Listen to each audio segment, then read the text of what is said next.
Les damos la bienvenida a todos quienes nos están siguiendo en Facebook. Es la última jornada, el último día de nuestra Semana Humanidades, y en esta ocasión, en nuestro penúltimo coloquio, hay que explicar un poco. Nosotros hemos hecho un pequeño adelanto, por así decirlo, del número que está en preparación de nuestros cuadernos de UCHEF, Ciencia, Tecnología y Cultura, que justamente están dedicados al proyecto CiberSyn y a todos los, entre comillas, recovecos que pueden surgir de ahí, desde la política, la filosofía, por supuesto, ciertamente la cibernética, etc. Y para eso, en este pequeño adelanto, contamos con nuestros editores invitados, o dos de nuestros editores invitados de los cuadernos. En primer lugar, Rodrigo Fernández, él es sociólogo, tiene un magíster en Economía Aplicada, y actualmente es coordinador académico del Diplomado de Data Science de la Facultad de Administración y Economía de los USACH. Y junto a él también conversará con nosotros Ricardo Vega, que es diseñador, artista, y director del Diplomado en Visualización de Datos de la Escuela de Diseño de la Pontificia Universidad Católica. Entonces, los dejamos con este coloquio que se titula Nostalgia del futuro, CiberSyn y el eslabón perdido de las convergencias disciplinarias. Señores, por favor. Muchas gracias, Andrés. Bueno, solo agregar que también me desempeño como científico de datos senior en falabella.com. Lo comento porque algunos personajes del equipo están viendo esto ahora y les mando un saludo. Eh, y también, bueno, muchas gracias por la invitación. También comentar que esto pertenece a un esfuerzo un poco mayor asociado a este número especial de la revista Cuaderno, porque se cumplen 50 años de la llegada a Chile, de la primera llegada a Chile de Stafford Beer, que fue, digamos, el director científico del proyecto. Y dentro de eso, nada, la idea es poder desarrollar algunos aspectos que pueden dejar bastante pistas sobre algunos elementos que se están jugando hoy, digamos, en las discusiones sobre ciencia, tecnología, sociedad, política, etc. Ya, primero partir comentando por qué aquí y por qué ahora estamos hablando de esto, ¿ya?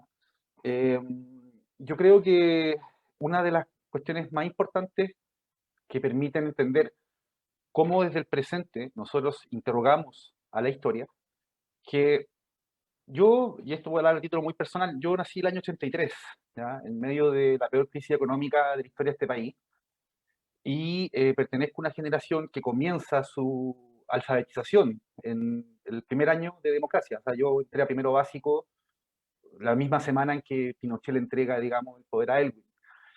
¿Y por qué comento esto? Porque yo provengo de una generación cuya adolescencia estuvo muy marcada por eh, la pregunta por lo ajeno, no la pregunta por lo propio. ¿Por qué la pregunta por lo ajeno? Porque en esa época, al menos, lo que yo recuerdo, es que gran parte de las orientaciones vocacionales que se difundían en esa época se relacionaban con que lo mejor que podíamos hacer era imitar de la mejor manera posible aquello que se estaba haciendo afuera, y no solamente afuera, sino en los países considerados, digamos, desarrollados. ¿Ya? Soy de la generación de las bandas tributo, digámoslo así. ¿Ya? Es un poco, o sea, bueno, yo buena onda con eso, digamos, pero si uno lo mira un poco de lejos, es un poco triste que el ámbito de la creatividad propia de la juventud, digamos, o al menos en la época en que uno empieza a tocar, qué sé yo, solo se vea canalizada imitando en lengua ajena aquellas preguntas que están puestas también, digamos, sobre lo ajeno. ¿Ya? ¿Y por qué comento esto? Porque yo ya a mis 37 años, una de las cosas que me ha hecho feliz del proceso que estamos viviendo es ver que surgen preguntas acerca de lo propio y por ende que obligan a la estructuración de una lengua propia. Uno, si se da una vuelta a la calle por Plaza Dignidad, ve que han aflorado, se han rescatado ciertas figuras icónicas que son propias, que hablan en nuestra lengua. ¿Ya? Yo vengo de una generación a la que se le enseñó que Gabriela Mistral era la letrista de canciones para niños, se le decía poetisa, ¿ya? La época en que a Jorge González se le empezó a decir que era alguien que encontraba todo malo, ¿verdad? Y veo que en las calles ahora hay incluso prácticas de una suerte de religiosidad popular que se puede observar en las gráficas asociadas a estos íconos, a Jorge González, a Violeta Parra, a Gabriela Mistral, etcétera. Es importante porque de alguna manera esta crianza en la lengua de lo ajeno con el tiempo se ha ido quebrando, se ha ido abriendo paso una pregunta, digamos, del nombre propio que obligue, digamos, a estructurar esta lengua propia. ¿Ya? En lo personal, creo que ese es un contexto interesante. Creo que en Chile hoy se están empezando a emerger preguntas sobre lo propio. ¿Y por qué no digo lo propio y no la identidad? ¿Ya? Porque lo propio tiene que ver con la propiedad. ¿Ya? Cuando hablamos de la propiedad, de alguna manera nos estamos refiriendo al vínculo primordial que nos une con la vida, sea propiedad privada, sea propiedad colectiva. Por lo general, los regímenes intensivos en el desarrollo de la propiedad privada, en los países, digamos, subdesarrollados, tienden a tener como consecuencia un desarrollo de una cultura de lo ajeno. ¿Ya? No sé, cuando se hacían encuestas donde el 80% de la población decía que era rubia. ¿No? Mientras que por lo general cuando el péndulo oscila hacia la discusión de la propiedad privada, hacia el cuestionamiento de la propiedad privada, va de la mano con la emergencia respecto de las preguntas que conforman lo propio. ¿Ya?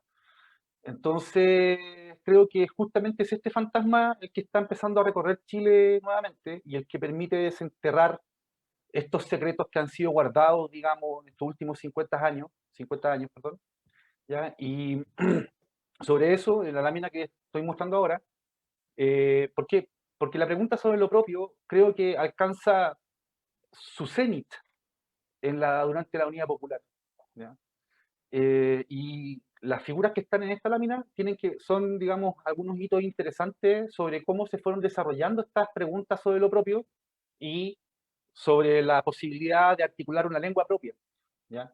A la izquierda están las portadas de dos documentos oficiales del proyecto, CyberSyn, 5 en castellano, Sistemas de Información y Control. ¿Ya? Por otro lado, arriba hay una foto de José Vicente Azuar, dos fotos de José Vicente Azuar. La primera es del año más o menos del año 80, que fue la época en que desarrolló el COM de Azuar, primer computador latinoamericano para composición musical. Y a la derecha, en la época en que estaba grabando, el disco que está más a la derecha, que se llama El Computador Virtuoso, que fue grabado durante el mes de febrero del año 73. José Vicente Azuar es considerado como uno de los principales exponentes de la música electroacústica, de la música compuesta mediante computador o reproducida mediante computador. ¿Ya? Bueno, abajo vemos la figura que estoy marcando con el mouse, caballero este de barba que está como con un formón, si no me equivoco, o sin formón, no, un formón, sin formón. ¿Cómo se llama? Es Félix Maruenda. Félix Maruenda fue el encargado de diseñar esta chimenea que estoy señalando acá abajo, que es la chimenea del edificio UNTAC 3, ya que después pasó a llamarse Diego Portales y que hoy se llama GAM, ¿verdad? Y a la izquierda de esta imagen está el primer plano que se hizo del edificio UNTAC, visto, digamos, de manera lateral, que fuera diseñado por el personaje que estoy marcando acá, ¿ya? Que es como se llama Miguel Launer, arquitecto, digamos, Premio Nacional de Arquitectura. Y acá abajo está montándose la famosa, digamos, chimenea, y a la derecha está como el conteo de los días que quedan para el término de la obra. ¿Ya? ¿Por qué es interesante esto? Porque el edificio de la UNTAD fue el primer intento de poder mezclar arte y arquitectura, digamos, con una perspectiva popular. ¿Ya? Hay un documental muy bueno que se llama Escapes de Gas, yo lo recomiendo porque es la historia de esto. ¿Ya? También son las formas que adquieren estas preguntas, digamos, sobre lo propio en un lenguaje propio. ¿Ya? Y termino esta parte de la presentación con De Máquina y Seres Vivos, y acá está una caricatura de Humberto Maturana y Francisco Varela, porque De Máquina y Seres Vivos es quizás la expresión científica que adquiere esta pregunta sobre lo propio.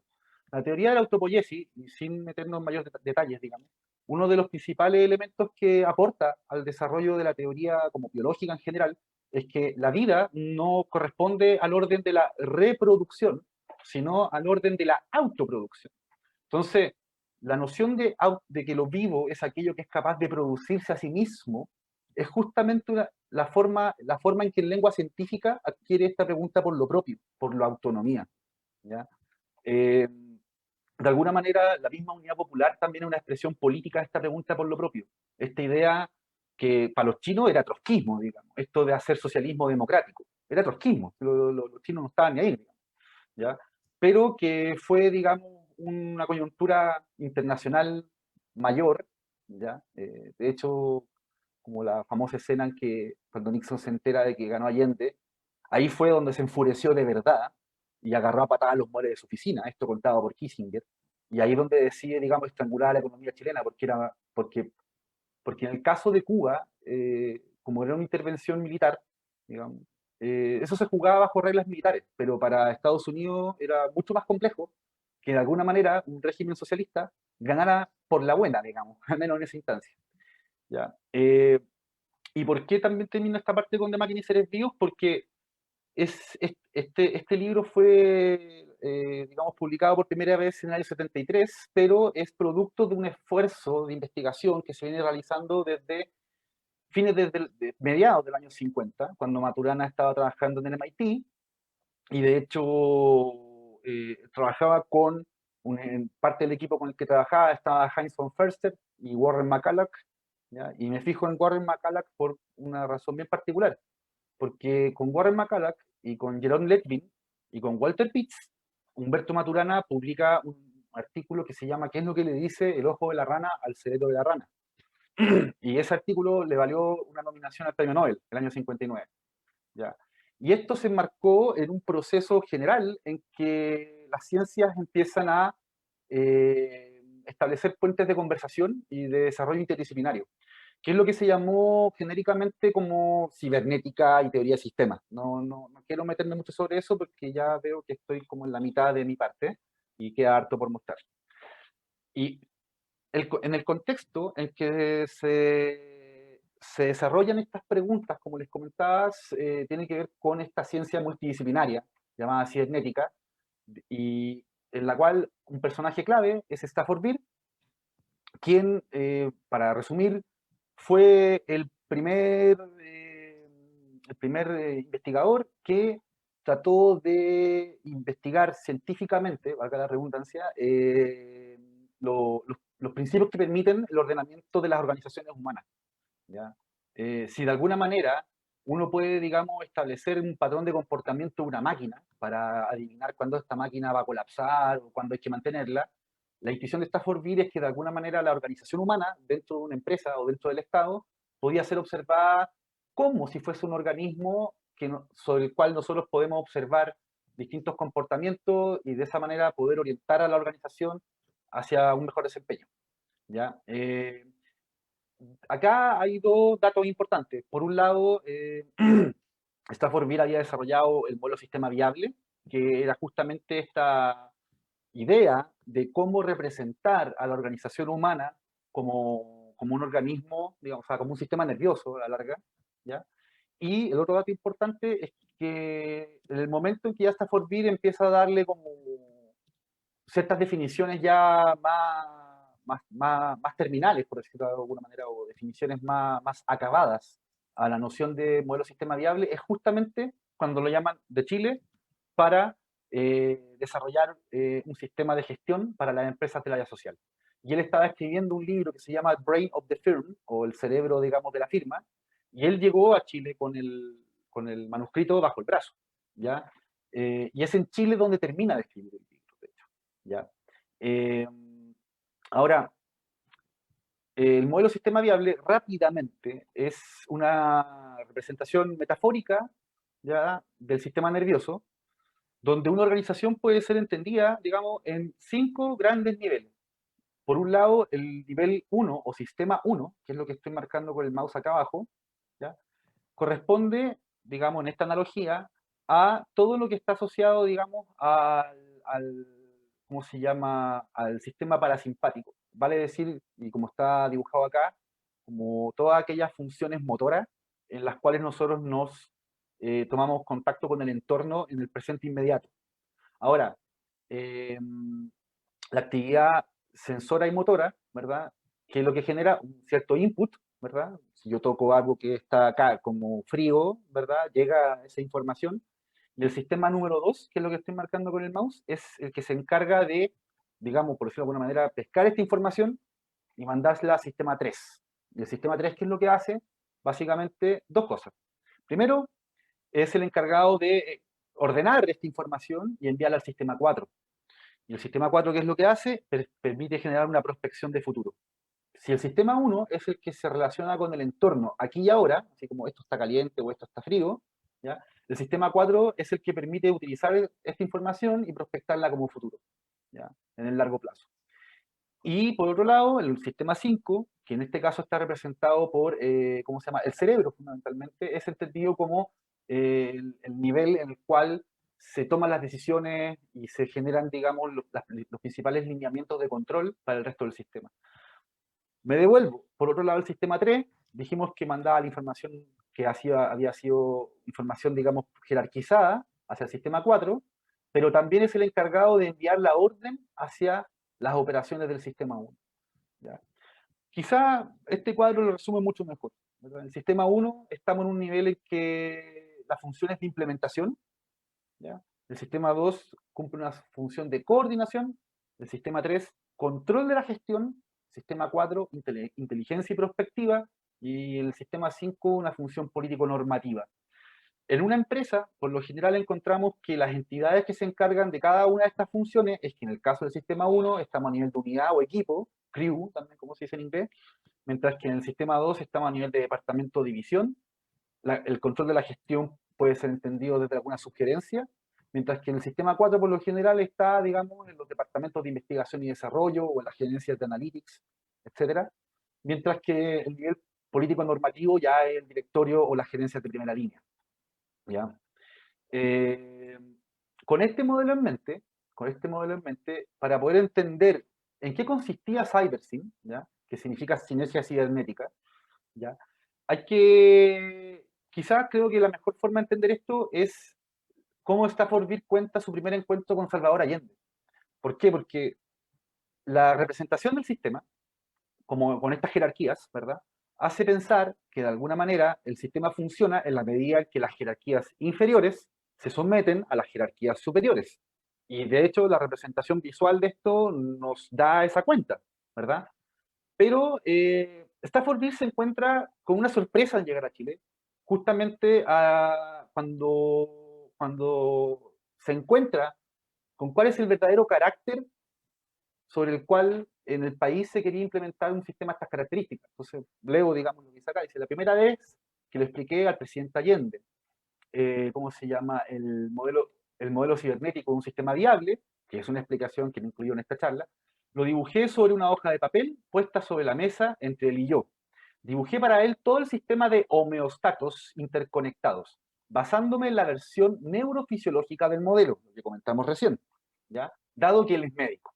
El sistema consiste de 5 niveles jerárquicos y le fui explicando de abajo hacia arriba, el primero, el segundo, el tercero y el cuarto. Al llegar al quinto nivel, que se supone que es este nivel político normativo, asumí un gesto teatral para decirle, y este compañero presidente es usted. Pero el presidente se me anticipó y con una ancha sonrisa dijo, por fin, el pueblo. Esto es muy interesante porque de alguna manera Stafford Beer encuentra la cuadratura del círculo de su modelo teórico al entender que estas jerarquías en 5 niveles son nominales, no son reales. Efectivamente, si es el pueblo el que toma las decisiones, ¿ya? Entonces, digamos, la noción de que el sistema 5 es una centralización del poder, en verdad no es así, digamos. Si no funciona mediante un sistema descentralizado, el organismo simplemente no tiene capacidad de ser viable. Porque para Stafford Beer, la viabilidad se juega en un equilibrio que existe entre la autonomía de estos 5 niveles, pero también el grado en que estos 5 niveles se pueden integrar verticalmente. Para Stafford Beer, este equilibrio se podía calcular. De hecho, de alguna manera, el propósito del sistema era poder calcular este equilibrio para seguir funcionando y proporcionarle la información a las empresas, digamos, y todas las instancias derivadas, a las empresas del área social, para poder, digamos, mejorar el desempeño de la gestión. Así parte el proyecto. Necesitamos un sistema de información que mejore la gestión de las empresas del área social. ¿Por qué? Y esto lo dice Raúl Espejo en un informe, que cuando llegaron a Corfo a ver las empresas del área social, se encontraban que su estructura organizacional funcionaba como una empresa capitalista cualquiera, digamos, ¿ya? Que lo único que tenía de público era el papel donde salía firmada, digamos, la propiedad de la empresa. Entonces, de alguna manera el desafío era justamente cómo la máquina esta, el aparato este, digamos, iba a funcionar bajo los parámetros en que el socialismo chileno está inspirado, ¿ya? Bueno, ahora, bueno, la idea de que justamente el máximo nivel jerárquico del sistema lo constituía, digamos, la gente a la larga, el pueblo, digamos. Insisto, fue algo que a Staffordville le cambió la vida, literalmente. ¿Ya? Aquí está Staffordville con Sonia Mordojovic, que era una diseñadora, parte del equipo de diseño del proyecto. Y los componentes del proyecto, rápido, para que podamos ponernos en tono, digamos. Primero estaba el Cybernet, que es una red de comunicaciones para adquirir los datos, digamos, de cada una de las plantas. En cada planta se instalaba un teletipo donde una persona tenía que ingresar ciertos datos para ciertas variables o ciertos atributos de la producción, básicamente insumos, procesos y productos, ¿ya? Esta persona ingresaba en este Telex, que más encima fueron equipos que se encontraron en una bodega, estaban tirados, ¿no? Tenía que ingresar, digamos, estos datos en este Telex y estos datos llegaban a una central. Posteriormente, en esa central, los pasaban a tarjetas perforadas, las cuales después las llevaban a ECOM, que era la empresa ¿cómo se llama?, de telecomunicaciones, empresa de comunicaciones, ECOM era Ricardo Mayoay, se me olvidó lo que era ECOM. Por aquí la tenía. Empresa Computación Nacional, creo que. Esa. Vale, gracias, Corre Ricardo. la diapo, ¿eh? Pero era de computación. Sí, Eso tenía duda. lo llevaban a ECOM y en ECOM pasaban estas tarjetas perforadas a cinta. ¿Ya? Bueno, y con eso cerraba como el ciclo correspondiente a este primer componente, el Cybernet. ¿Ya? Una vez que, digamos, pasaban a cinta, estas cintas las metían en un computador, en un IBM 360, en un mainframe 360, y aquí ya entraba el segundo componente del sistema, que es el CyberStrike, que era un software para filtrar información, ¿ya? Mucho de lo que hoy en día, por ejemplo, se habla en Machine Learning o en ciencia de datos, etcétera, sobre la capacidad que tiene un algoritmo de detectar aquellas variaciones que son relevantes de lo que queremos medir. Bueno, en esta época se implementó con este nombre, digamos, de CyberStrike, ¿ya? Que la gracia era que, como les comentaba, el software permitía filtrar solamente aquellas variaciones de los datos que eran relevantes, variaciones, digamos, importantes, para no mostrar posteriormente puros datos redundantes, ¿ya? Ahora, bueno, esto ya, yo voy a eventualmente subir esto para que lo puedan revisar con más detalle, ya que tiene que ver con, porque una vez que se seleccionaban estas variaciones relevantes, estos datos después pasaban a calcular indicadores para efectos de poder evaluar si las tendencias eran al alza o estacionarias o a la baja, digamos, en determinados indicadores de productividad para la industria o para una fábrica en particular, etc. ¿Ya? Luego viene lo que se llama el Ops Room o la sala de operaciones, que es el artefacto favorito del proyecto, ¿verdad? Porque esta cuestión media como Star Trek, ¿verdad? Pero lo cierto es que el Ops Room es bien interesante porque, por un lado, o sea, quizá uno de los elementos más interesantes es que los componentes del Ops Room, ¿ya? Uno de los componentes del Ops Room es lo que se llama el data feed. El data feed son uno de los componentes del data feed o alimentador de datos, ¿verdad? Son estas tres pantallas que están abajo, ¿ya? La pantalla A, B y C, así se llaman de hecho. Y arriba lo que hay es un catálogo. ¿Un catálogo de qué? Y les quiero mostrar lo siguiente. Este es material que me fue proporcionado por el archivo Staffordville de la Universidad de Liverpool John Moores. Estos son documentos originales del proyecto, ¿ya? La sala de control, ya, bueno, aquí hay como un paseo por la arquitectura de la sala de control, donde de hecho se contemplaban como conjuntos de ampolletas, cuando la información, por ejemplo, no tenía ninguna variación importante, la fecha tenía esta forma y se prendían esta combinación de ampolletas. Mientras que si la tendencia era negativa, ¿ya? Se prendía esta combinación de ampolletas con ese signo hacia abajo, y si era positiva, con esa combinación hacia arriba, ¿ya? Eh, ¿Por qué les comento esto? Porque lo que... esperen, aquí está. Porque lo que está acá arriba es el catálogo de combinaciones de figuras geométricas que permitía activar un determinado gráfico para su despliegue en pantalla, ¿ya? Y de hecho lo que les quiero mostrar es lo siguiente, ¿sí? Es lo que está acá abajo. Aquí están las tres pantallas, porque el otro componente del datafeed eran estas sillas que tenían estos cuadros de mando, estos comandos que aparecían acá, ¿verdad? Acá están. Estos son los botones, digamos, el diseño de los botones. Pero la gracia es que en esta silla, a tu mano derecha, ibas a tener, por un lado, el tipo de pantalla que querías desplegar y una combinación de figuras geométricas que activaba una de las tres retroproyectoras que estaban en cada una de las pantallas A, B y C. Entonces, por ejemplo, si yo apretaba A y apretaba una determinada combinación geométrica, se me iba a desplegar una slide de uno de estos retroproyectores para esta pantalla, ¿ya? Que era un sistema como lo que hoy día se llama los dashboards, era una forma de consultar información visual en línea. Y esto no es menor porque en el proyecto se discutió profusamente la necesidad de que esto no fuese exclusivo de especialistas en ciencias de la computación o en estadística, sino que fuera asequible, digamos, a todo tipo de público. De hecho, en la sala de operaciones, una de las sillas estaba reservada para un representante de los trabajadores. Entonces, la idea es que eso, digamos, no fuese un obstáculo para que los trabajadores pudiesen, digamos, conectarse con el espíritu del proyecto, ¿ya? De hecho, en lo que está acá, este es el catálogo completo del datafeed. De hecho, si ven acá, aquí están las distintas combinaciones geométricas para desplegar distintos, digamos, tipos de gráficos, ¿ya? Se los muestro rápido porque ya me estoy quedando sin tiempo. Aquí, de hecho, así, lo que está acá es el esquema de cómo funcionaba el datafeed en su totalidad, desde el punto de vista de los retroproyectores. Cada una de las pantallas, A, B, C, ¿verdad? Cada pantalla tiene distintos retroproyectores que apuntan a distintas slides, ¿verdad?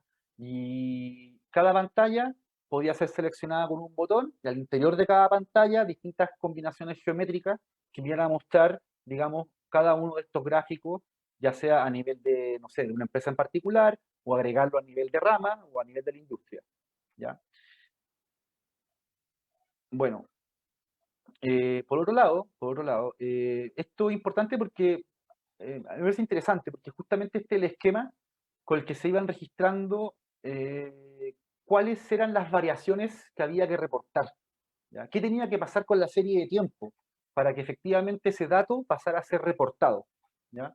Y aquí les quiero mostrar, esperen un segundo, les quiero mostrar otra cosa, que es... No es esto. No es esto. Bueno, en fin. Eh, que tenía que ver justamente con cómo se generaban esos esquemas para la selección, digamos, de información relevante, ¿ya? Ahora, para terminar, a ver, en un momento, esto que partió como un sistema para mejorar la gestión de las empresas en base a datos, ojo que los datos eran recopilados y presentados una vez al día, ¿ya? Lo cual en esa época era lo más cercano al tiempo real que teníamos, con un sistema que igual era bastante artesanal, ¿ya? Pero que de alguna manera permitió empezar a echar a andar lo que hoy en día se llaman los sistemas de decisiones basados en datos, ¿ya? Y en particular que es la primera vez que se intenta en el mundo hacer algo así para decisiones de gobierno. Ahora, hay un momento, y aquí hay que volver al contexto social y político y cultural de la época, hay un momento en que Stafford Beer entiende que si no involucra, digamos, si no ve una forma activa de involucramiento de la gente en el proyecto iba a ser simplemente una fascinación de tecnócrata, ¿ya? Y para esto es que empieza a desarrollar lo que se llama el cyberfolk, ¿ya? O la idea de que es importante el desarrollo de una cultura cibernética en la población para que efectivamente este sistema pudiese funcionar en armonía, ¿ya? Lo que estoy mostrando acá, de hecho, mejor se lo prefiero mostrar por acá, que esto acá está mucho más interesante. Acá, ¿qué es lo que dice? Esto es el puño y letra de Staffordville. El objetivo es estudiar las dinámicas del sistema de interacción entre el gobierno y la gente, ¿ya? A la luz de nuevas tecnologías disponibles como la televisión, digamos, tocadiscos y radio, algo de lo cual Ricardo va a hablar más en profundidad sobre temas de diseño industrial, pero lo que les quiero mostrar es que Stafford Beer manda a su hijo, Simón Beer, que era, ¿cómo se llama?, ingeniero eléctrico, a desarrollar un prototipo para medir audiencias, ¿ya? ¿Cómo funcionaba esto? Acá tenemos a la gente viendo tele, y en cada hogar iba a haber un dispositivo que era una palanquita, que se movía de izquierda a derecha, como está acá abajo, a la izquierda, acá abajo de la figura, ¿ya? Donde la gente iba a poder decir si básicamente estaba infeliz o feliz con el contenido que estaba viendo, ¿ya? Y esa información iba a ir a una central, que dicha central iba, digamos, a tomar decisiones en base a esos indicadores. Ya, esto me ha tocado gente, digamos, que me dice, oye, pero este es un proyecto de vigilancia, y Foucault y una serie de cosas sobre la vigilancia. Ya, primero, esta discusión se dio en el equipo. El equipo discutió si la toma de datos tenía que ser digital o analógica, y se decidió analógica para que lo que llegara al gobierno fuese la suma de las cargas, no la planilla, digamos, con cada uno de los hogares, sabiendo qué era lo que pensaba. Porque Stafford Beer decía, bueno, si digitalizamos esto y el gobierno tiene, digamos, el listado, la gente no va a tener incentivo a decir la verdad por acá, por este medio, entonces el sistema va a caer en una trampa y nunca vamos a ver bien lo que está pasando, ¿ya? Eso es muy importante porque de alguna manera estas preguntas por lo propio con las que hemos partido son las que permitieron como desarrollar como convergencias entre distintas disciplinas: arte, diseño, ciencia, música, tecnología, ¿ya? Ciencias de la administración, economía. Se me están yendo algunos detalles del proyecto porque ya estoy pasándome el tiempo, pero quería hacer el énfasis en eso. De hecho, ¿cómo se llama? Stafford Beer era muy asiduo, parroquiano de la Peña Los Parra, y se hizo muy amigo de Ángel Parra. Y cuando le explicó qué es lo que estaba haciendo, Ángel Parra le encantó la idea, dijo, oye, pero esto me parece espectacular, y quedaron de acuerdo en hacer una canción al proyecto, ¿ya? Si ustedes buscan en YouTube, van a encontrar la entrevista que le hace Enrique Rivera a Ángel Parra sobre esto. Yo estoy contando el video, básicamente. Y esta canción se llama Letanía para una computadora y un niño que está por nacer, ¿verdad? Y aquí yo pongo una parte que es como la parte del coro, ¿ya? Que tiene que ver a la larga justamente con cómo el desarrollo de una lengua propia permite romper, digamos, aquellos esquemas que se han impuesto en configuraciones culturales en las cuales siempre tus preguntas están referidas a lo ajeno, ¿ya? Eh, Eso. Eh, Quizás como para cerrar mi parte acá, digamos, este es el discurso que Stafford Beer tenía escrito para el día en que se lanzara el proyecto, ¿ya? Me quiero fijar en una parte en la cual, que es lo que está acá. Fíjense que aquí dice, lo que ustedes van a oír hoy, ¿no?, es revolucionario, no sencillamente porque es la primera vez que se hace en alguna parte del mundo, sino que es revolucionario, ¿ya?, porque permite, digamos, que este esfuerzo, ¿ya?, permita poner en las manos del pueblo el poder que la ciencia, digamos, el poder que la ciencia detenta, ¿ya? Creo que de ahí, de alguna manera, eh, eh, eh, es bien particular que yo considero como el secreto mejor guardado de la historia de Chile, por dos razones. Uno, porque es la primera vez que un gobierno genera un sistema en el cual los datos son tratados como activos, que es básicamente como el aspecto fundamental que hoy en día define los sistemas de datos masivos, ¿ya? Pero sobre todo creo que eso fue gracias justamente a estas convergencias de distintas como aproximaciones, de distintos esfuerzos, tanto en el campo de la ciencia como en el campo del arte, ¿verdad? Y eso al mismo tiempo no sería posible si es que no se hubiese desarrollado, digamos, un largo proceso en el cual, digamos, distintas instituciones y sus actores comienzan a hacerse como preguntas en el nombre propio, no las preguntas que se hacen en otro lado, digamos. Eh, no sé, esto me recuerda mucho como la canción Independencia Cultural de Los Prisioneros, ¿ya? Eso, ya creo que me he pasado. Eh, nada, les dejo, digamos, ahora el pase, digamos, a Ricardo, eh, quien va, digamos, a comentarnos más en detalle sobre qué es lo que se está moviendo por debajo y desde atrás de todo esto que he intentado, digamos, resumir en esta oportunidad. Eso, ¿ya? Ricardo. Vale, gracias. Voy a compartir pantalla ahora. Eh, entonces, lo que me interesa comentarles, conversarles, no sé si se ve mi pantalla ahí ahora. ¿Se ve mi pantalla? Se ve, ningún problema. Gracias. Sí, lo que me interesa como comentar a mí es básicamente como algunos aspectos relacionados con CyberSyn, pero tal vez desde una perspectiva un poco más meta o más desde atrás, pensando en el siglo XX como un periodo donde empiezan a pasar cosas interesantes y sobre todo relacionadas con la convergencia entre disciplinas, ¿ya? Eh, yo de alguna manera lo que quiero transmitir acá también es algo que me interesa mucho transmitirle a mis estudiantes. Yo hago clases en la Escuela de Ingeniería de la Universidad Católica y también en la Escuela de Diseño de la Universidad Católica. Y estoy un poco cruzado porque a los ingenieros les enseño temas de arte y diseño y a los diseñadores y artistas les enseño programación, ¿ya? Y eso me parece un tema bien como interesante, sobre todo desde mi experiencia personal, como comentaba también Rodrigo, parte de su experiencia de cómo se encontró con estos temas.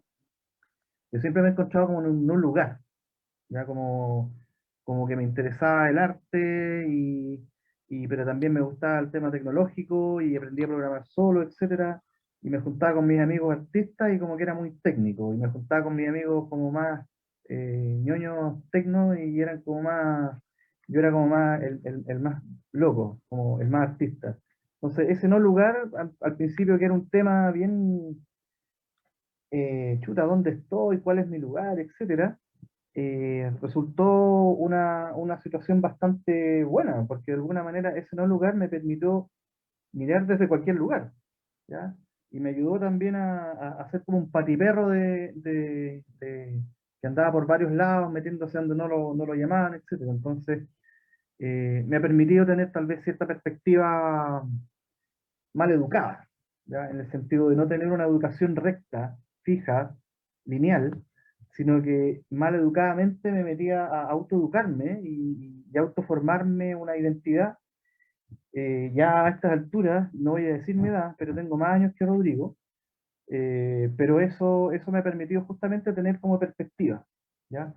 Y por suerte he tenido la suerte, digamos, de encontrarme con gente interesante como Rodrigo, como Gonzalo, con quien estamos trabajando también, que justamente hemos logrado generar diálogos muy convergentes, ¿ya? Y eso tal vez es lo que me interesa como transmitir ahora, como experiencias de convergencia, ¿ya? Entonces, para mí, una de las cosas que me interesa compartir con mis estudiantes es entender qué es lo que ha pasado en Chile a propósito de esta idea que desarrollaba Rodrigo sobre lo propio, ¿ya? ¿Qué ha pasado acá? ¿Ya?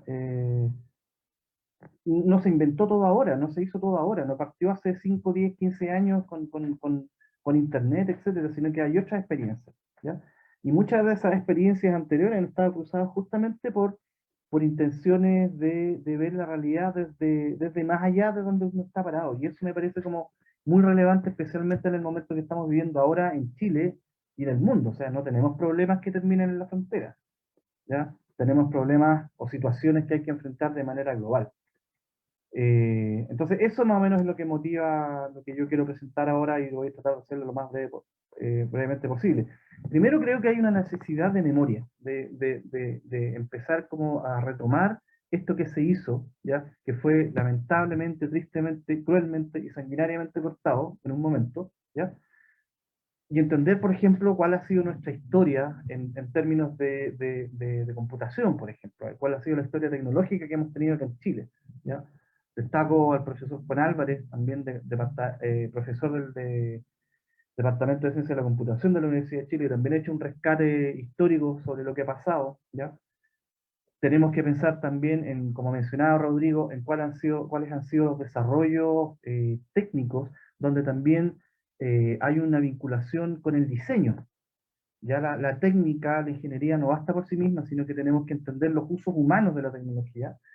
Y un caso paradigmático es la aparición de INTEC el año 68, donde también se incorpora un grupo de diseñadores, ¿ya? Para investigar justamente en cómo crear dispositivos desde acá, desde nuestro país, digamos, desde nuestra realidad, donde se aplique conocimiento de diseño.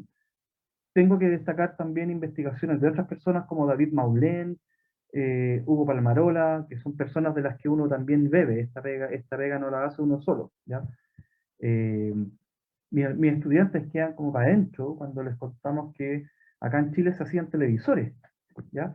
Yo cuando era chico, mi papá durante la dictadura tuvo que hacerse de algún trabajo y se puso a arreglar televisores. Y yo me acuerdo que yo veía todos estos televisores apilados en mi casa por 10, 20 televisores, vivía rodeado de televisores y radio y cosas de electrónica, y me fascinaba la estética de estos televisores con este escudo chileno ahí, que indicaba que era un producto nuestro, ¿ya? Antú también tenía una marca muy potente, ¿ya? Entonces, en este ánimo de la recuperación de la memoria, ¿ya? Que me parece muy relevante, como les estamos contando, de hecho, lo que habla Rodrigo también, lo que acabo de hablar, también es recuperación de la memoria, pero una cosa que me parece interesante, y que lo hemos hablado también, es cómo recuperamos esta memoria, pero para proyectar, no para quedarnos solamente en el recuerdo y nos ponemos a llorar, y etcétera, sino que cómo a partir de esto proyectamos, ¿ya? Y nos encontramos con estas sorpresas de que lo que pasó aquí en Chile durante un tiempo, en algunos periodos, podríamos decir que ha marcado pauta, ¿ya? O que han sido experimentos que de alguna manera nos han permitido ver de otra manera, y que son cosas que ahora, a nivel mundial, digamos, están como súper trendy, con esto que hablaba, por ejemplo, Rodrigo del tema del Big Data, el Data Analysis y de todo. Bueno, acá también hay experiencias muy interesantes. Pero en este proceso de rescate y de memoria y de convergencia, a mí me ha parecido muy atractivo, muy interesante que han sido los diseñadores y los artistas agentes súper importantes para rescatar esta memoria. Por ejemplo, el proyecto del artista Fernando Portal, que justamente se dedicó a rescatar estos proyectos de diseño industrial, ¿ya? Como esta calculadora electrónica que se hizo acá en Chile, y se rescató, se rehizo, digamos, este prototipo, ¿ya? Bueno, también algo que mencionó Rodrigo, el tema de la industria, perdón, de los computadores en Chile, la computación en Chile. Muy importante también es justamente el tema de cómo se empieza a generar pensamiento computacional en Chile, empiezan a aparecer escuelas, ¿ya? También yo me acuerdo cuando era chico, acompañaba a mis papás a jugar a la pollagol con la esperanza de algún día salir como de la pobreza en la que nosotros vivimos. Yo no era tan pobre, pero veía mucha gente mucho más pobre que nosotros, y se hacían filas y filas para tratar de salir de la pobreza a través no sé, pues, jugar a la pollagol, ¿ya? Pero también en Chile, y ahí también es un tema como bien más como personal, empiezan a aparecer experiencias en creación de software, ¿ya? Hay algunas experiencias que son paradigmáticas y que es un tema que a mí me interesa como continuar investigando, como por ejemplo el tema de la autopoiesis, ¿ya? Y el Protobio, que fue un software que desarrolló Maturana y Varela junto a Ricardo Uribe a principios de los 70, y que para algunos lo más probable, hay cierta investigación que hacer, lo más probable es que sea o el primero o de los primeros modelos de vía artificial que se desarrollaron en un entorno de silicio, en un computador, ¿ya? Se han hecho algunos modelos de actualización de este tipo, de esta experiencia de programa en Japón, en otros lados, etcétera, ¿ya? Pero también dentro de la experiencia misma que comentaba Rodrigo, el CyberSync, también hay experiencias de desarrollo de software hecho acá en Chile, como este proyecto que nosotros vemos acá, el CyberStrike, que ya mencionó también Rodrigo, pero tal vez lo interesante que tienen estos proyectos es que no solamente se quedan en la dimensión del software, sino que tienen una carga social, una carga cultural, y tal vez esa es una de las perspectivas que al menos en lo personal me interesa investigar sobre estos elementos. ¿Cuál ha sido su impacto cultural, su impacto social? ¿Ya? Yo creo que todavía no lo dimensionamos. Pero una cosa que me interesa también mucho de estos temas es como también descentrar un poco la noción de objeto cultural, ¿ya? Qué sé yo, que se relaciona por lo general con objetos culturales como la música, la literatura, qué sé yo, la pintura, la representación un poco romántica de las cosas, etcétera. Pero yo considero al menos estos elementos, estos desarrollos, por ejemplo en software, como proyectos con una carga cultural y con un significado cultural súper importante, ¿ya?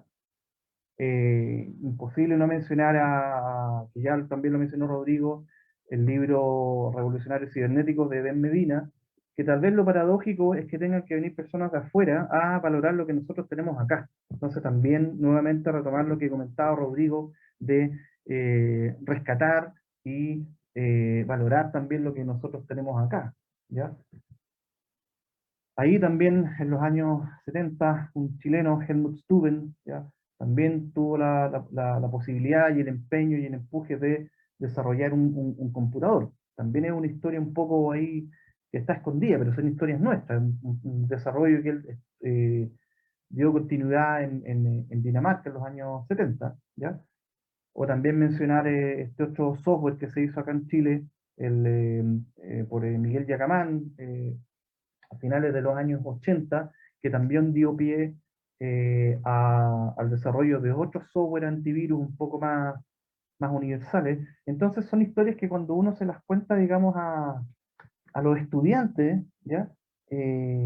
No lo pueden creer a veces, ¿ya?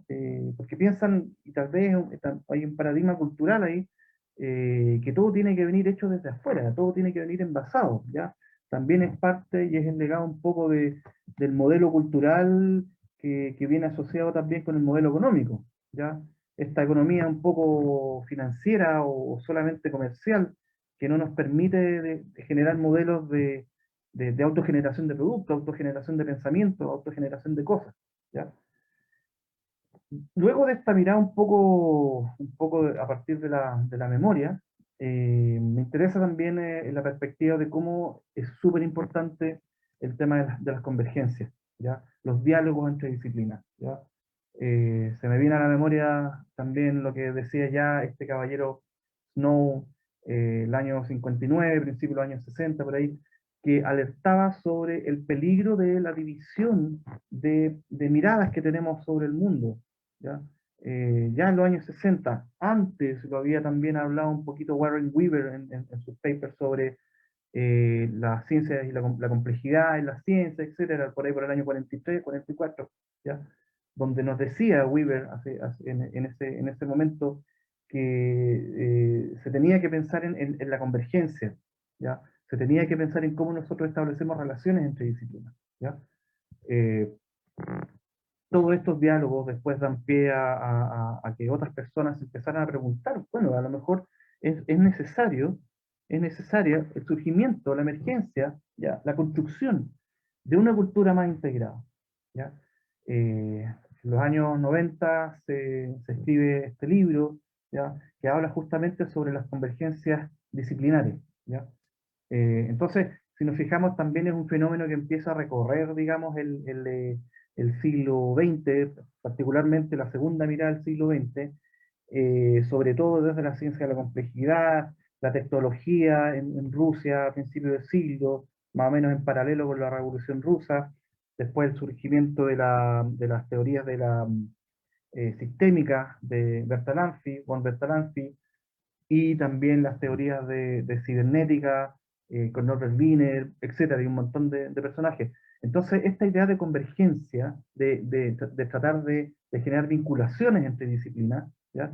Entre maneras de ver el mundo, se empieza a instalar con fuerza. Y hoy día lo vemos de una manera, podríamos decir, un poco natural, este tema de la transdisciplina. De hecho, yo cuando entré a trabajar, digamos, en la Universidad Católica, en la Escuela de Ingeniería, es justamente por una perspectiva sobre la necesidad de que los ingenieros tuvieran otros elementos en su formación, ¿ya?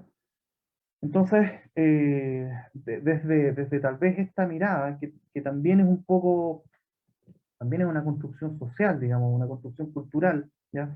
Donde nosotros por un lado tenemos las ciencias, las ingenierías, las cosas duras, las cosas que funcionan, las cosas óptimas, etcétera. Y por el otro lado tenemos, qué sé yo, tenemos las artes, el diseño, la música, tenemos todas estas artes que se asocian por lo general a la expresividad, a todas estas cosas. Pero a lo mejor lo que tendríamos que empezar a pensar es que hay otras maneras de abordar esto. Hay urgencia por generar convergencia, ¿ya? Yo tomo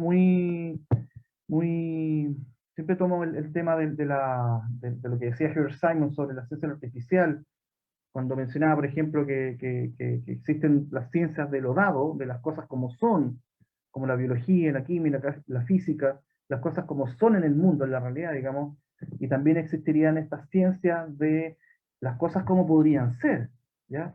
Y como que se nos reordena un poco el mapa, y vemos que arte, ciencia, arte, ingeniería y diseño, perdón, tienen mucha más relación, ¿ya? Pero aún así, a lo mejor tenemos que tener una mirada un poco más englobadora, una mirada que nos permita generar diálogo, ¿ya? A veces pasa que cuando uno conversa con alguien de ciencia o con alguien de arte, etcétera, eh, digamos, mundos distintos, son lenguajes diferentes, ¿ya? Los límites del lenguaje son los límites de mi mundo, ¿ya? Entonces a lo mejor también pasa por ampliar los límites de nuestro lenguaje, ¿ya? Pero después de todo este marco un poco sobre la memoria y sobre la necesidad de generar espacios de transdisciplina, me gustaría comentar algunas experiencias que se han dado bueno, en Chile, pero también afuera, eh, que dan cuenta tal vez de este proceso que viene como por abajo. Yo considero que es un proceso bien interesante de convergencia, ¿ya? Voy a mencionar solamente algunos de estos casos, que yo comento bastante en mis clases de programación en diseño, por ejemplo, de artistas que se han hecho cargo de problemas desde hace mucho tiempo, ¿ya? Por ejemplo, Harold Cohen, ¿ya?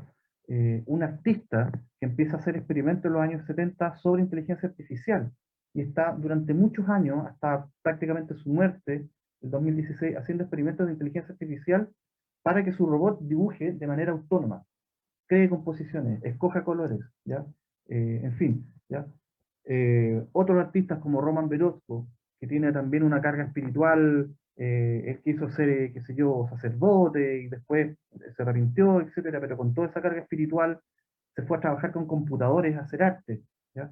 Entonces, vemos que hay personas que tienen un espíritu, por ejemplo, artístico, pero empiezan a tomar o a hacerse cargo o incluso a apropiarse, podríamos decir, de máquinas que fueron creadas no para hacer arte, ¿ya? Fueron máquinas creadas para hacer ingeniería, para hacer ciencia, para hacer cálculo, y vienen estas personas y se apropian de esto y empiezan a hacer arte, ¿ya? Otros experimentos también, otras experiencias, lo que hicieron Billy Kluger, un artista que se juntó en los años 60 con otros ingenieros, hicieron un grupo gigantesco de gente donde ingenieros y artistas colaboraban para justamente explorar justamente las posibilidades estéticas, las posibilidades visuales de la tecnología, ¿ya? En danza, teatro, música, escritura, etcétera, ¿ya?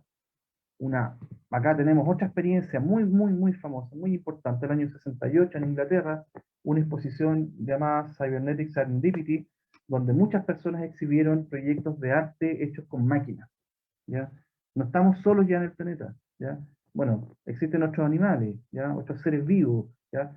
Pero estamos creando tal vez otro nivel, ¿ya? Que viene desde nuestros intereses hacia lo artificial, digamos, ¿ya?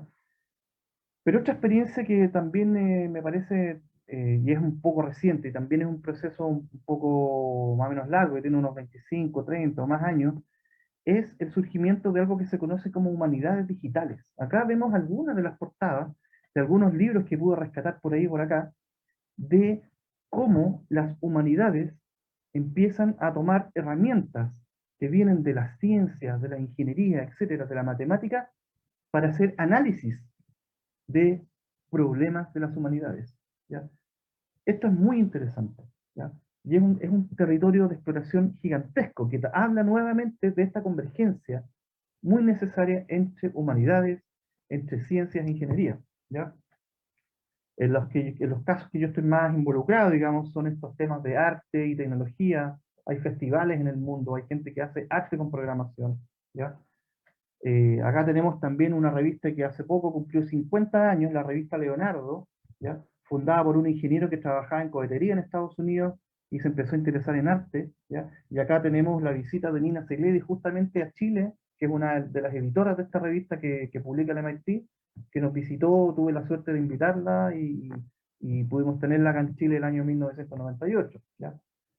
Pero también tenemos otras experiencias de personas que trabajan en arte con computadores, como José Vicente Azuar, que ya lo mencionó Rodrigo, ¿ya?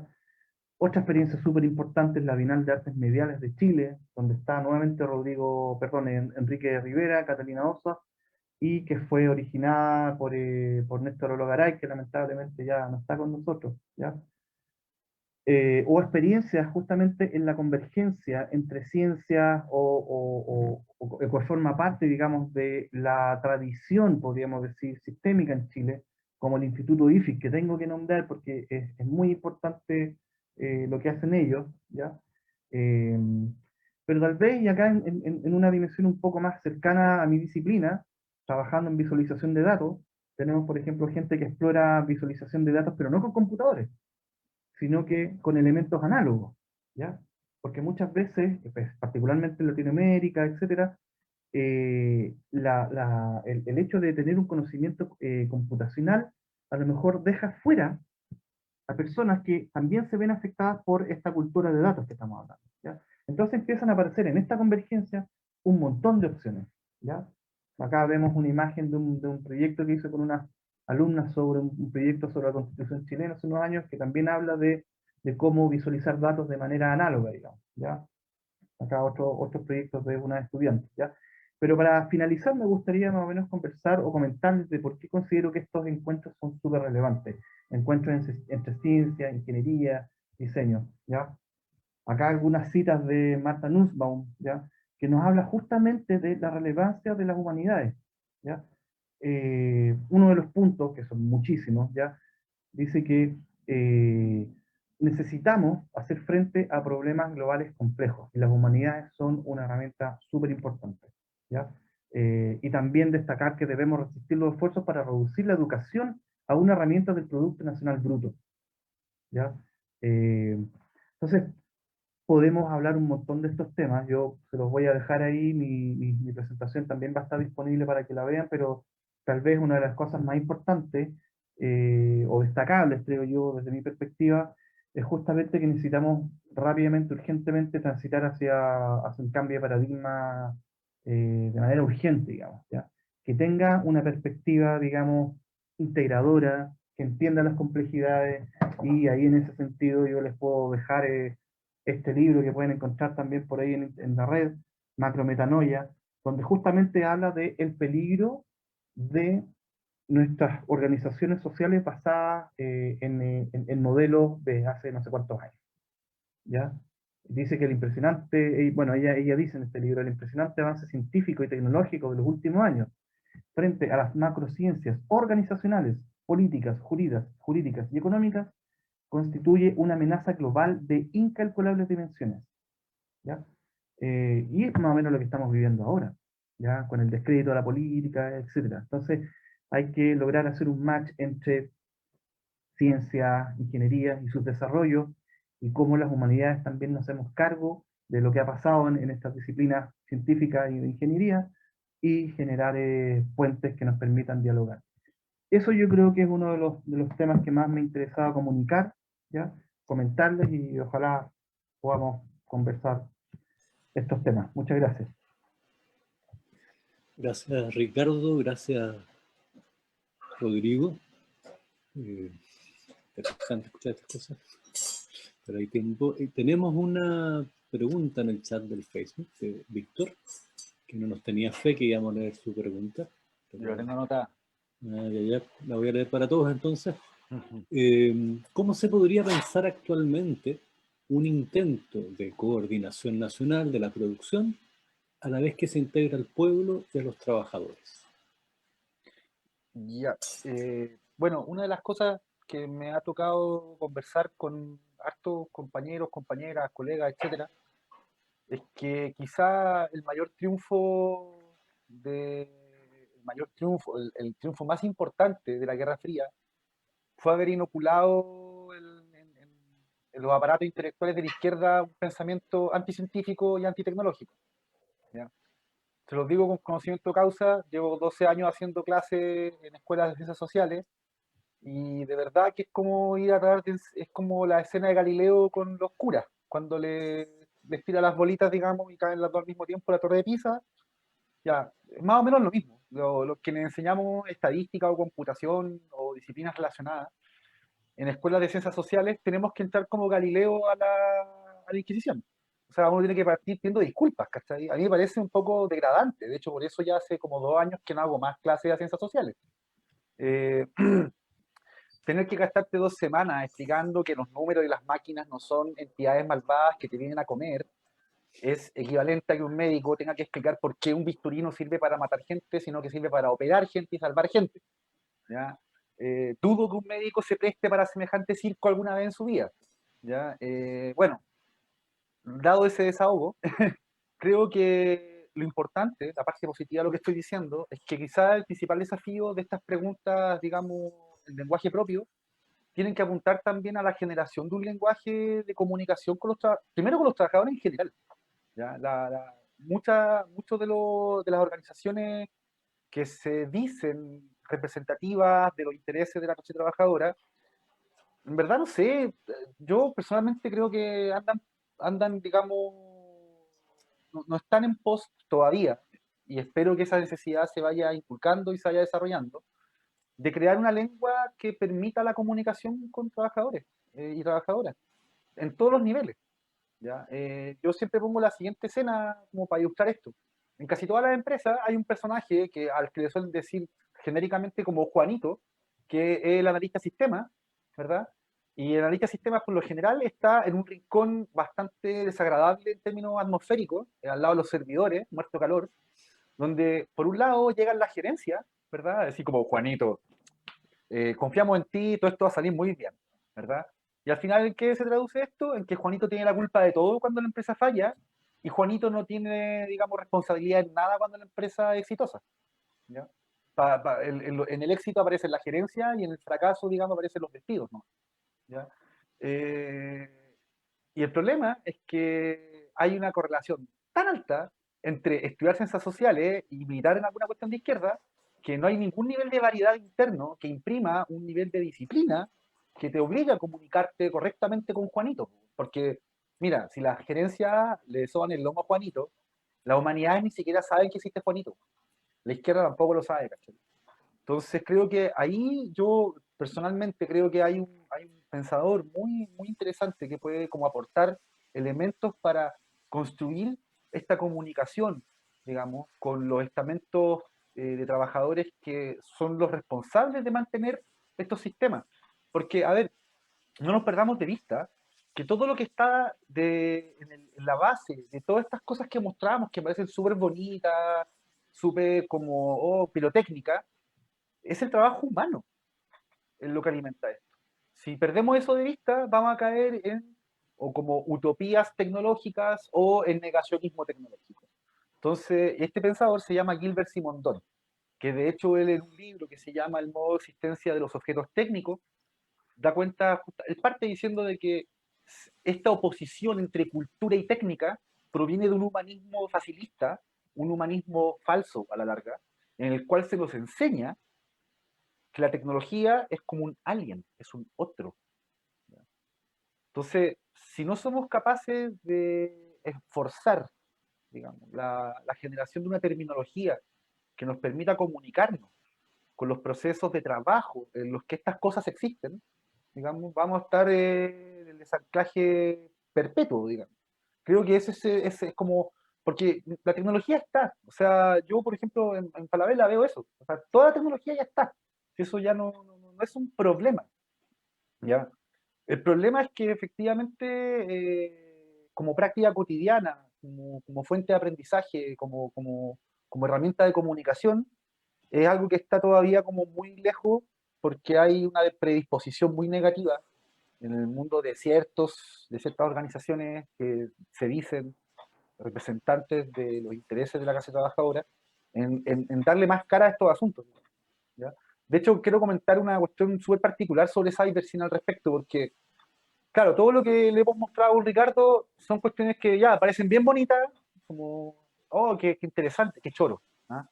Pero en el caso de CyberSyn hay algo que trasciende eso, que tiene que ver con el paro camionero del 72. Eh, en Chile había más o menos 3.500 camiones al año 72, de los cuales solo 300 no adhirieron al paro. Entonces fue gracias a la información generada por el sistema que se le pudo asignar un listado priorizado de empresas para decirle a esos 300 camiones que no adhirieron al paro, ya tienen que partir por acá, tienen que ir a esta empresa a dejar estos suministros, etcétera, etcétera, etcétera. Y gracias a eso el paro terminó bajándose, ¿ya? Terminó bajándose. Y gracias a eso la derecha entendió que la cosa tenía que hacerse por la mala, ¿ya?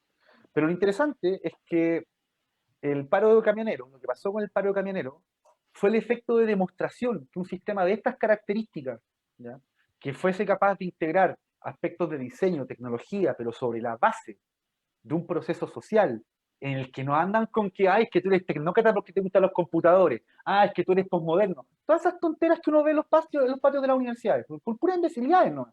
Eso es pura ideología reaccionaria. ¿Sí?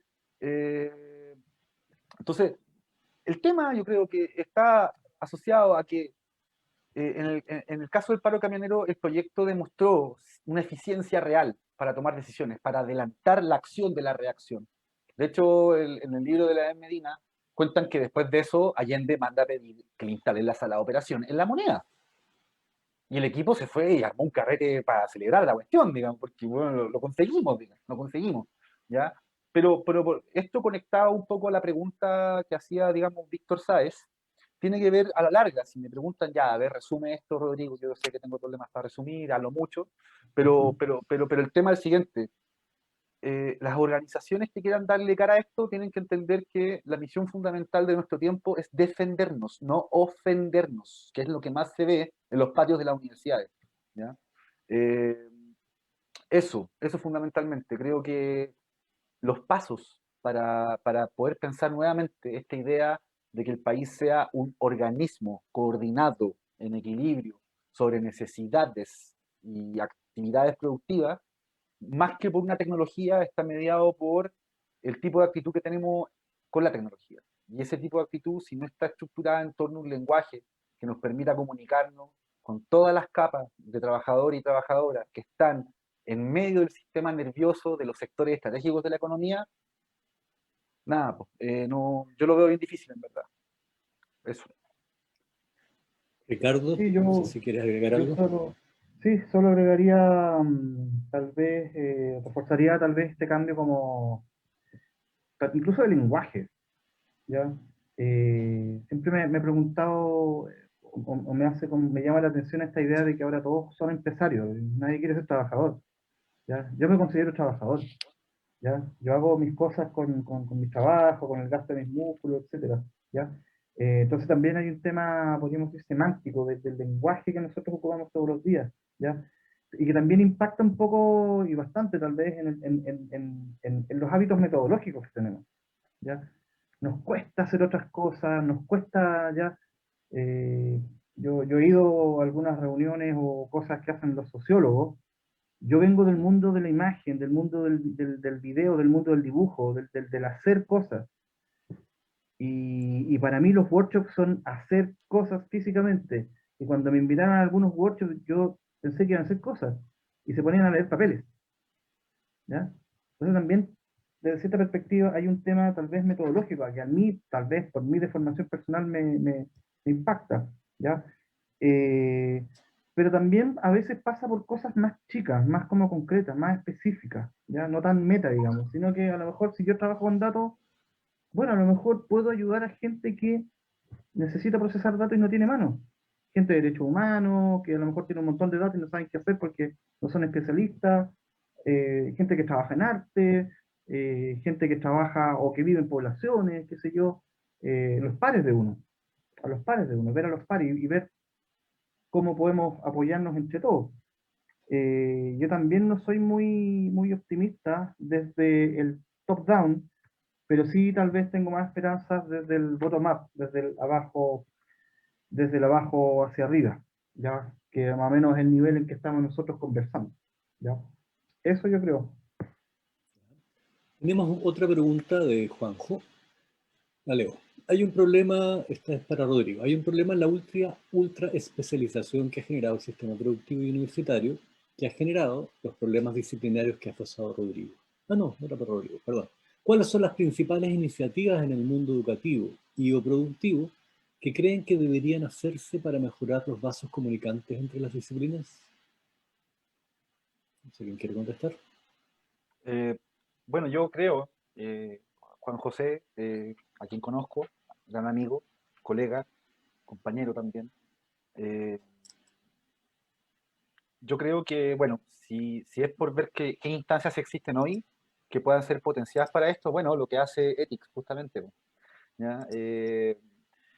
Empujar, digamos, este tipo de diálogo, pero claro, yo sé que es complicado en el ámbito de la hiperespecialización porque los medios se multiplican y el tiempo sigue siendo el mismo, o sea, el día sigue teniendo 24 horas y los medios se multiplican, digamos, de manera exponencial, los medios para entender las cosas, digamos.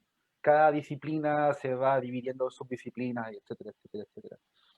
Pero no sé, yo pues, creo que el ánimo de arruinar fiestas con este tipo de discusiones, por otro lado,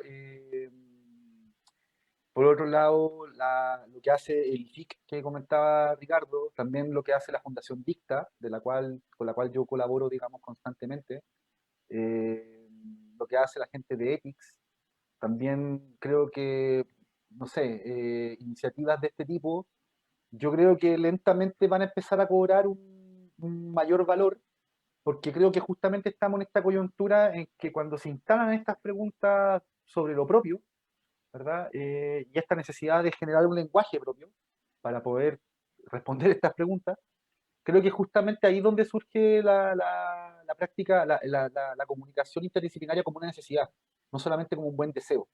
¿Ya? No, no es como, ¡ay, qué lindo, qué choro, me gusta la diversidad, soy tolerante! No, yo no soy tolerante, bueno. No soy tolerante, no soy de esa onda, yo no soy, de hippie tengo la pura cara, ¿cachai? Pero creo que al final,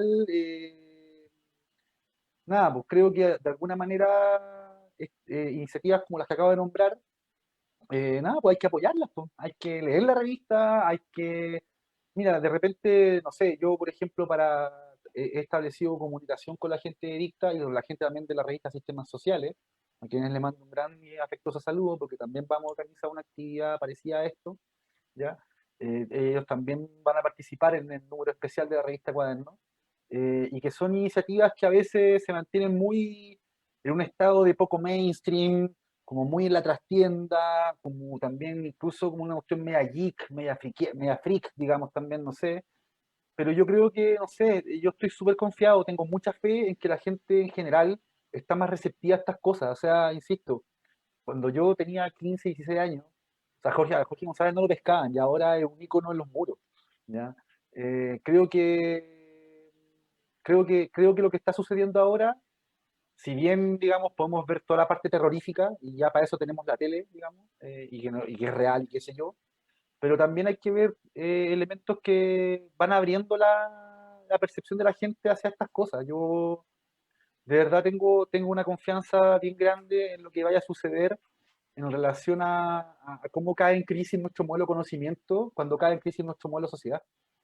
¿Ya? Esa idea como de el ingeniero comercial que llega al arte métricas de desempeño, qué sé yo, ya, eso está bien, digamos, yo trabajo con esa gente y me llevo bien con esa gente, no tengo problema.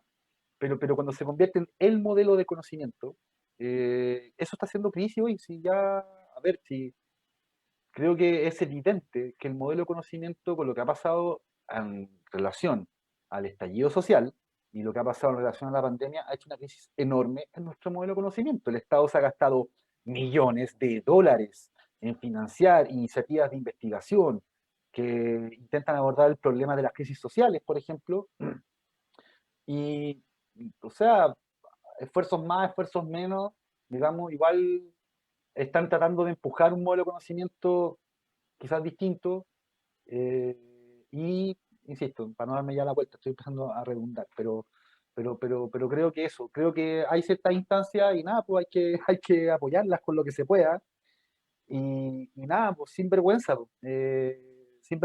y sin rendirse, pues. Porque no sé, a mí yo he tenido como más de un problema por plantear estas cuestiones en distintos círculos y en verdad no me importa a esta altura, weón. Eh, yo creo que no sé, creo que a harta gente ya no le está importando lo que diga el resto sobre este tipo de cuestiones. Esa es mi opinión al menos. Y creo que nada, pues aprovecharnos de esta crisis que se está abriendo para poder impulsar esta necesidad que tenemos de comunicación, porque, insisto, como íbamos, miren dónde llegamos. Estamos ahora en esto, ¿sí? Como está el Jumanji desatado, digamos, en este país. Y si no lo hacemos ahora, no sé cuándo lo vamos a hacer. Un poco el tema. Sí. Ricardo, no sé si quieres comentar algo de la consulta. Sí, ¿cómo hacerlo?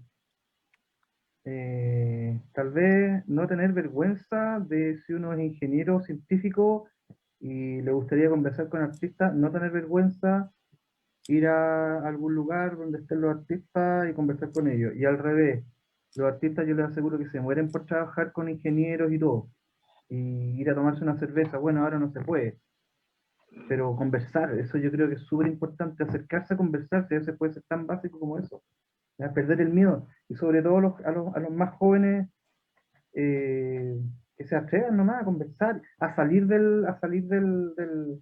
del nicho, a salir del nicho. Yo creo que eso, ¿ya? Bueno. Oye, me permito hacer un comentario muy breve, yo sé que ustedes son las estrellas, pero me acordé con esta conversación que justamente en grandes centros de ciencia y tecnología, eh, la carga de cursos que aquí en Chile llamamos humanistas son del orden de los 12, el 15%, hasta llegar al MIT, que es casi el 25%. En Cuadernos salió una entrevista que hizo Benjamín Armijo, uno de nuestros estudiantes, en su momento ayudante de Alex, al profesor Rayo, un profesor del MIT, y el MIT está en estos momentos estudiando su currículum. Y para Rayo era evidente que lo que no se iba a tocar era lo humanista, ¿no? Y a través de otra cosa, a través del Banco Mundial, los tipos rastrean los tipos de liderazgo y en general celebran, y en estos momentos hay una gran cantidad de, no me gusta hablar en inglés, pero de los gerentes generales, que vienen de las áreas de las humanidades. Y ojo, porque al menos en esa lista los ingenieros estaban en el fondo. Tenemos otra pregunta, estamos un poquito pasaditos, así que vamos a ir de nuevo con Víctor.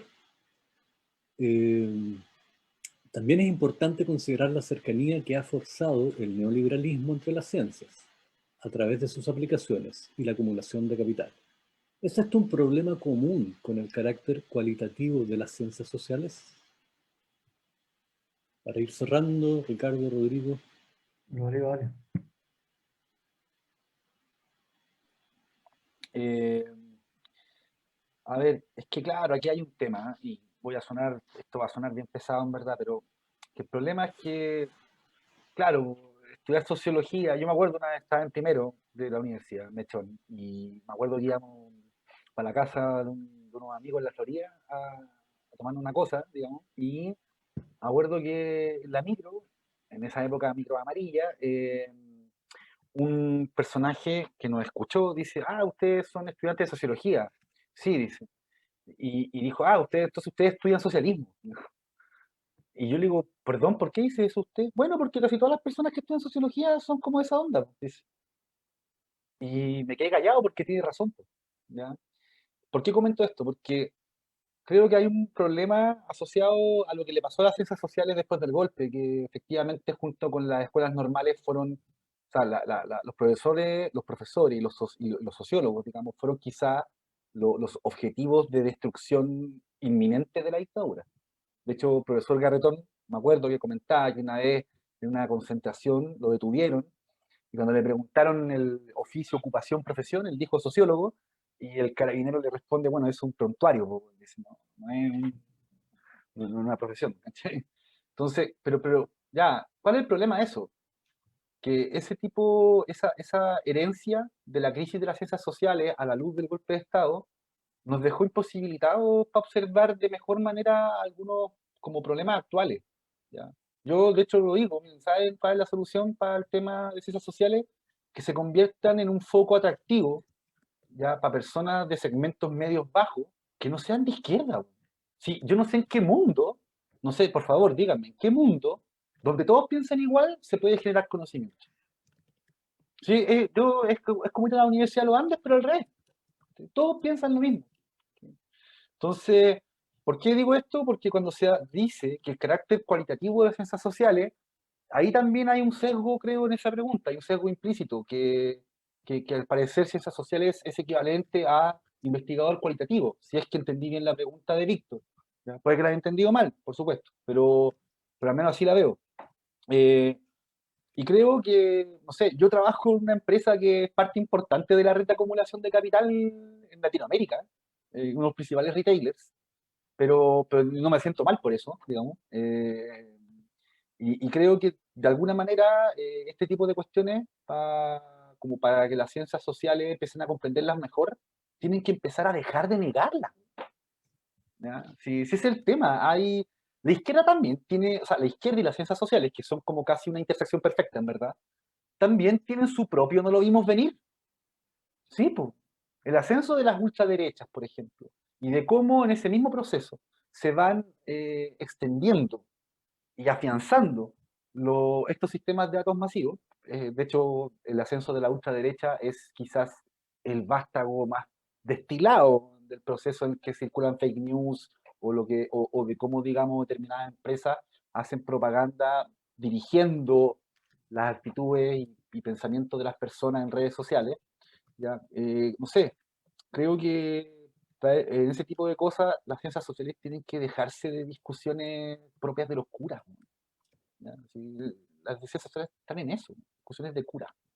Eh, Se los comento, no voy a dar nombres, pero en algún momento se discutió en el Frente Amplio sobre una política de datos para el tema de los plebiscitos, y claro, pues, ganó la visión que le puso llave al cofre y no, digamos, utilizar los datos para que eventualmente se pudiesen utilizar para propósitos de campaña. ¿Sí? No sé, creo que las ciencias sociales están en un estado muy escolástico, falta secularización, falta entender que sí existen los hechos, no solamente las palabras que se enuncian a través de los hechos, eh, y de alguna manera creo que, nada, primero hay que meterse a la máquina para hablar de ella. Si no nos metemos a la máquina, si no metemos las manos y no nos damos la corriente al interior de la máquina tan fea y tan destructora, en verdad vamos a ser simplemente opinólogos outsiders de esta cuestión. No sé si entendí bien lo que preguntó Víctor, porque hay una mezcla entre neoliberalismo, ciencias, aplicaciones, acumulación de capital y ciencias sociales.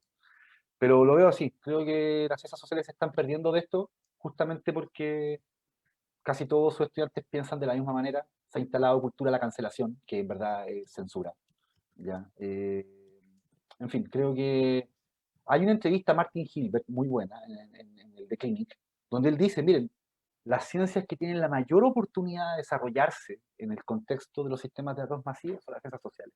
Porque la mayoría de los datos que ingresan a estos sistemas son datos de nuestro comportamiento y de nuestras percepciones y de lo que conversamos. ¿Ya?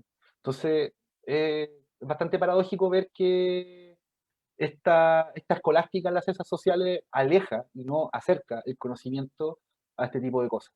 ¿Ya? No sé, podría seguir hablando sobre la relación que hay entre investigación y consultoría, y de que ese tipo de cuestiones debiesen transparentarse de mejor manera y no ocultarse, como sucedía al menos en mi época, donde los profesores iban a tirar el rollo del marxismo, cuando en verdad se ganaban la plata haciéndole consultoría a organismos públicos. Y eso nadie se enteraba. ¿Sí? No sé, creo que ese tipo de cuestiones podrían como empezar a levantar temas para que quienes venimos de las ciencias sociales tengamos como mejor perspectiva de lo que está pasando, porque en verdad veo a mucha gente que se soba mucho el lomo, que se cree muy inteligente y que al final genera una redundancia que no sé, insisto, como que aleja el conocimiento de estas cosas. Eso. Ricardo, ¿quieres hacer algún comentario para cerrar? No, estoy de acuerdo. Ahí les compartí también mi presentación, porque si alguien la quiere mirar, ahí en el Facebook ya está disponible, y todas mis otras clases también, está todo ahí abierto.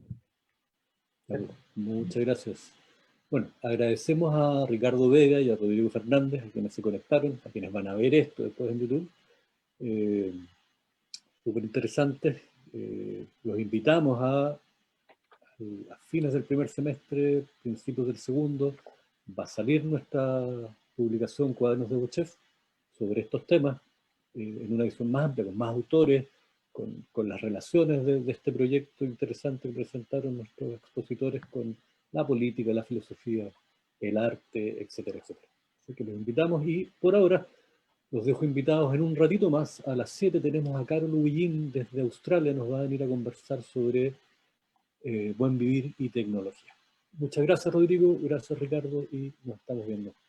Muchas gracias Gracias a ti, ustedes Andrés. por la invitación. Chao, gracias. Muchas gracias a la gente que asistió.